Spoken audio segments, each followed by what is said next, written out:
ঈদ শেষে সপ্তাহের প্রথম ছুটির দিনে জেলার বাজারগুলোতে নিত্যপণ্যের দর নিয়ে রয়েছে মিশ্র প্রতিক্রিয়া। চট্টগ্রামের নিত্য প্রয়োজনীয় পণ্যের দাম বেড়ে সাধারণ মানুষের নাগালের বাইরে চলে যাচ্ছে। বিশেষ করে মাছ, মাংস ও মুরগির দামে অস্থিতিশীল বেড়েই চলছে। সবজির দাম গত এক সপ্তাহের তুলনায় কিছুটা কমলেও এখনো সাধারণের নাগালে আসেনি। তবে কিছুটা কম ডিমের দাম। ভিগো ওয়্যার গার্ড প্রয়োজন মতো বাঁকানো যায়, অধিক চাপেও ভাঙে না। ভিগো।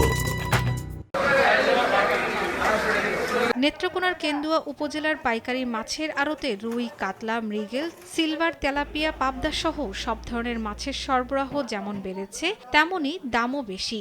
তবে এ নিয়ে মিশ্র প্রতিক্রিয়া ক্রেতা বিক্রেতাদের মাঝে।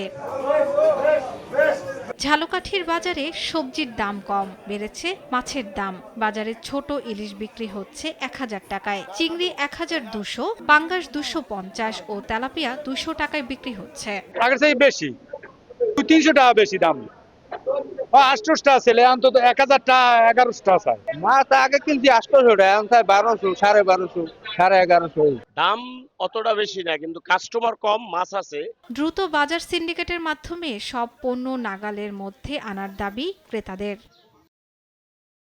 শর্মিলা কেয়া, নিউজ ডেস্ক, দেশ টিভি।